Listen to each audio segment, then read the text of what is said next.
Hey guys, welcome back to my channel. In today's video, I wanted to film something about my experience not buying any makeup for the past 7 or 6 months. I have to get ready for a Diwali show, and so that's why I'm all dolled up. So I figured that I would get ready and talk to you about my experience not buying makeup, what I've learned during this experience. I know it doesn't make there's a huge yellow jacket outside. I know this video is not gonna make a whole lot of sense because I'm like putting on makeup and then telling you about how I'm not buying makeup, but whatever. I have all my makeup here. I'm just gonna get ready. I'm not gonna talk you through what the products that I'm using are, but if you want to know what product that I'm using, I will put it all in the info box for you to go check out. So I haven't bought makeup in possibly 6, 7, or even 8 months, which is really crazy for me because I used to buy a ton of makeup. Like, if you have been around my channel for a while, then you know that I used to haul it up all the time. Like, not all the time, but at least like once every couple months I would do a big Sephora haul. And especially for the holidays, I would really haul it up and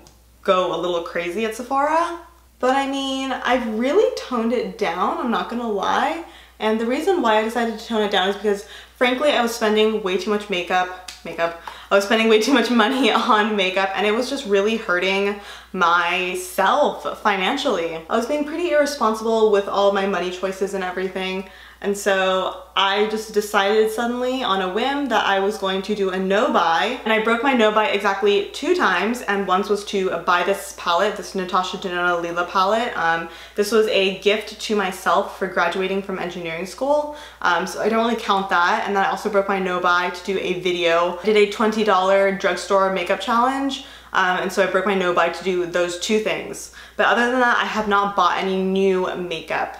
Now, I have bought makeup like mascara or concealer because unfortunately I am a woman, and that means that I have to practice compulsory femininity.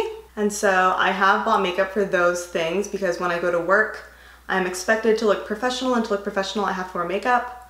And that's a whole other topic that we can get into, but not today. So there are a couple of things that I have learned during this like no-buy experience. So the first thing that I learned is that makeup is freaking expensive. Like, I got so desensitized to how expensive makeup can be because I was spending so much money on makeup. Like, but in hindsight, now that I look at it, like $30 for a concealer is crazy expensive.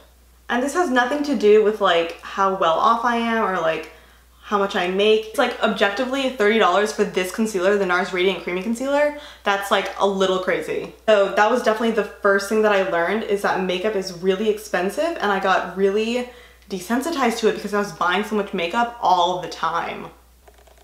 Oh my god, I just got glitter all over my face. The second thing that I learned is that I used to use makeup in order to lift up my mood and really make myself feel better if I wasn't having a good day, and that is so unhealthy because I never learned how to self-soothe myself. And so cutting out makeup from my normal like self-care routine really forced me to examine how I was choosing to make myself feel happy. And so now I can say that I have way better methods to cope than just buy makeup.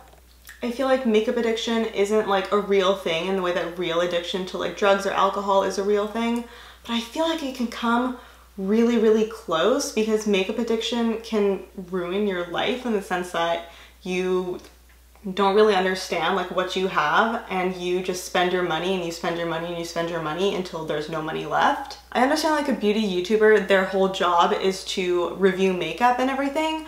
But when you do these like crazy elaborate like $1,000 hauls, you're setting a precedent for other people that this is normal, when in reality this is totally not normal. So I definitely learned that I was relying on makeup to help make myself feel better, when in reality there were much better coping mechanisms that I could be using as opposed to just whipping out my credit card and buying new makeup whenever I felt like crap. So the third thing that I learned is that I have become a much less impulsive person now that I've stopped spending a ton of money on makeup. I used to buy makeup on a complete whim. Like, I would just feel like buying makeup, log on to Sephora, and just start filling up my cart with stuff that caught my eye. I wouldn't read reviews, I wouldn't research anything, I would just jump into it and just be like, hey, what the hell, if I don't like it, I'll just return it. And then I never ended up returning anything. So I've definitely become a less impulsive person now that my makeup buying regimen is under control and I don't spend obsessive amounts of money on makeup anymore.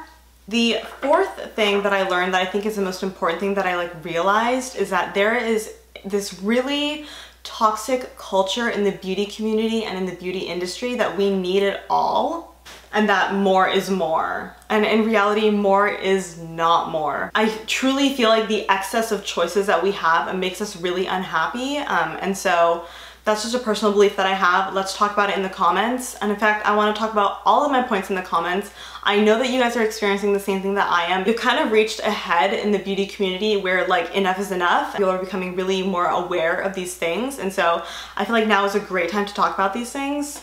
There's this huge sense that we need it all and we need to have the next best thing, and we need to have everything. We need to have all the colors, we need to have all the shades, we need to have like all the limited edition things, like we have to collect everything, and it's just really, it's too much. I personally can say that like being on YouTube put a lot of pressure on me, and it was not external pressure at all from my subscribers or anyone else. Like it was just me believing that for me to be like a good beauty guru, I needed to haul it up all the time, and I needed to have constant new favorites that are coming in. I needed to have like loads of new products to talk about, because that is what people want to see, that is important.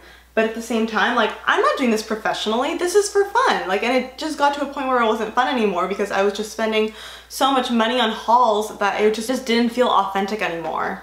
It's okay to have longtime favorites that you've had for years and years and years. It's okay to have favorites that you will never let go of. It's okay to have favorites that you have used for such a long time and you haven't tried anything new. Like, it's okay to have these favorites that we've had for such a long time. I know that there are a lot of beauty gurus that get yelled at by their subscribers for not trying new things, but like, if a girl likes something, let her like it. So I went ahead and I finished up my makeup, and I just have a couple of parting thoughts for you.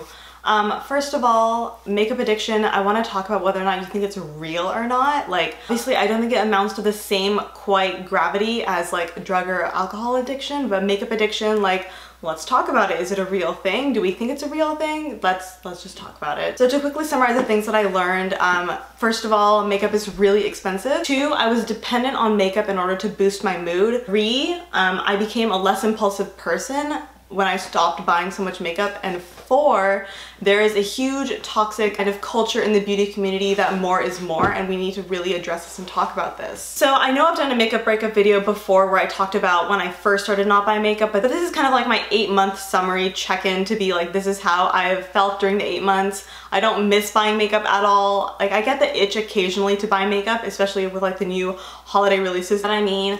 I really don't have that like urge anymore to buy makeup, and so I think that really speaks to my point earlier of me being a less impulsive person. And so I'm really proud of myself for making it thus far without buying a ton of makeup and only breaking my no buy 2 times. Both were for valid reasons, I think. And so, hey, we're all learning here. We're all part of a journey. And so share your journey with me in the comments down below. Let's talk about this. Let's talk about makeup addiction. And I look forward to speaking with you guys in the comments down below. Until my next video, I hope you have a beautiful week, and I will see you then. Bye.